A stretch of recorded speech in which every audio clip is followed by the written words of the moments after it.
Hello everyone, my name is Anthony Cummins and I'm from England in the UK. Now I, together with Yoshie Minami, have been publishing Natori Masazumi's work, and I'm here today to tell you about Natori and how it can benefit Wakayama. Natori was a samurai and a tactician in the 1660s, 1670s and 1680s, and he retired at that point to Ono village.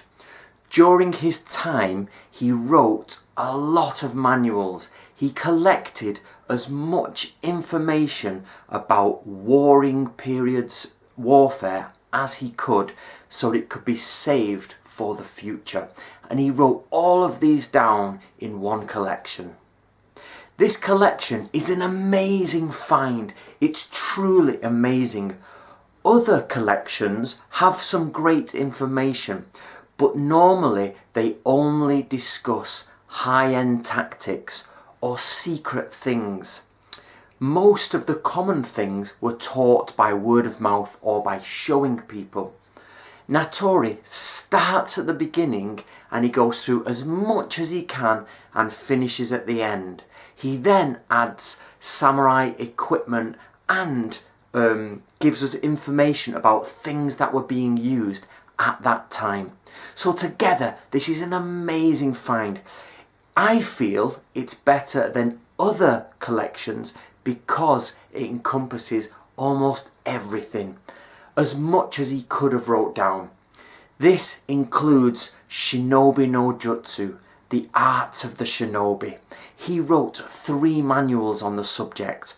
One of them is the most famous manual we have to date. So why is the Shoninki important? Well, in the early 1900s, a man called Ito Gingetsu wrote a series of books on the ninja. Now, his main book was based on the Shoninki. He is the first person to really look at the ninja as a historical figure, and one of his main books is based almost entirely on the Shoninki. This means that very early on in the 20th century, the image of the ninja in all of Japan was forged by the Shoninki. It was forged by the ninjutsu of Wakayama. By the end of the 20th century, 3 books had become the staple for all ninja research: the Shoninki, the Bansen Shukai, and the Shinobi Hiden. Now, only one of these is Natori. This is the Shoninki. But those 3 books were put together by researchers in the 20th century, and they said they were the greatest 3 books on ninjutsu to exist. So everything you see in the movies, everything you see in books, magazines dedicated to the shinobi, at least a third of it, is based on Wakayama ninjutsu. Now I say at least a third because probably it's a little bit more. When you read any magazine or any book on the ninja, the Shoninki is clearly there. You can clearly see the skills of the Shoninki inside. Now, in the 1980s, some books came out in the UK and America about ninjutsu. And in there, it tells us about the 3 great manuals: the Shoninki, the Bansen Shukai, and the Shinobi Hiden.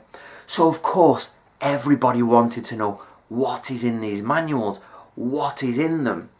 But unfortunately, nobody translated them. It was never done. In the mid-2000s, a German copy of the Shoninki came out.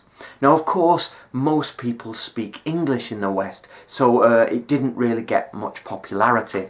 And I was searching through Japan, and I was wondering, what can we publish first? So myself and Yoshie decided to publish the Shoninki first, and we did.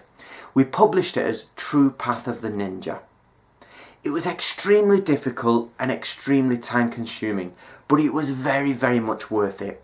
Since then, it's been published 3 times in the English language. It's been published in Italian, in of course German, and in French.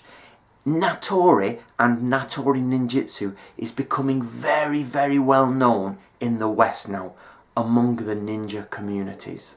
However, it's not enough. I want to make sure that all of Natori's work is published in English. And for now, for the next 10 years, myself and Yoshie Minami will be publishing all of Natori's material in English. And we already have the publication deal, and the books will start to come out this November. They are called Book of the Samurai. Now, of course, we want to tell everybody that this is Wakayama Ninjutsu, but also in the main, it's Wakayama Gungaku. It's the military tactics of Wakayama and the Tokugawa. This is going to be a great window into the world of the samurai. In the West, the samurai are very, very misunderstood. Nobody truly knows what it was like.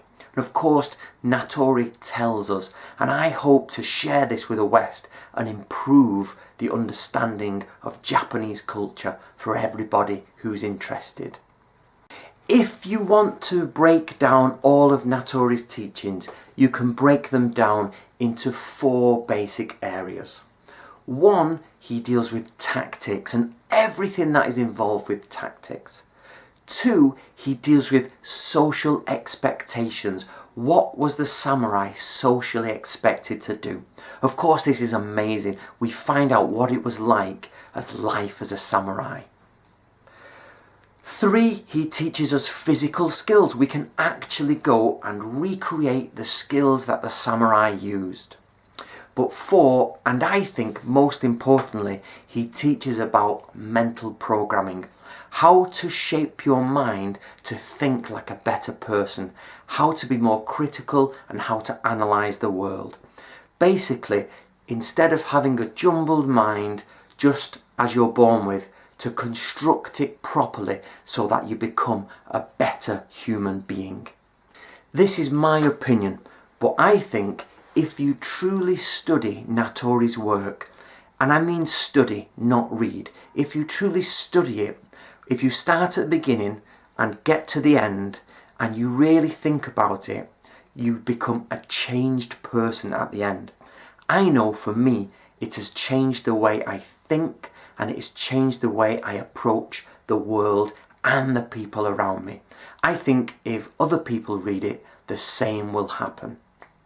I also think Natori Sensei himself must have had a truly disciplined mind. When you match the dates of his writing, you find that he's quite, or relatively quite young. He's not old. And for the second half of his life, he tends to have just retired and studied on Mount Koya. Now this shows that his mind must have been really disciplined at an early age. And I think we can take from him that discipline and give it back to us. But I don't mean just obedience, to be obedient to people. I mean to be truly disciplined. Natori uses the word ippei, meaning a single soldier or an independent soldier, someone who can look after themselves, who can work in the world and interact correctly. I think that's one of the biggest lessons Natori has to teach. We all can become ippei, independent people. Of course, the main thing about the Natori scrolls is we learn about history and we learn about Wakayama under the Tokugawa regime. Now, I think this is important for Wakayama. As a tourist, as somebody who visits Japan, I want to see the samurai. Many people who come to Japan want to see the samurai. And Wakayama, under the Tokugawa government, was a place of military learning. It was high-end samurai activity with lots and lots of military personnel who were interested in warfare. So Wakayama should become the place in Japan where people visit to learn about samurai warfare. I mean as a Westerner and for Japanese. Anybody who is Japanese or foreign should come, and the first place they should go is Wakayama to study samurai ways. Now you have all the information you need. Natori has written it all out. All that needs to be done is you make that information accessible to the public through museum displays, through street signs, through YouTube videos. There are many, many ways this can be done, and I am willing to help and advise you on this if you want it. But I truly think you have everything you need to make Wakayama a more important place concerning samurai history. Now, if you have any questions about me, about Natori, or about the work we're going to do, please ask Yamamoto-san. He will answer any questions you want. Of course, please get involved with this project, and please help us make it a reality. Help me get the word about Wakayama out to everyone in the West, in America and in the UK. We can really make this a great thing if we all come together and we work together. Thank you very much.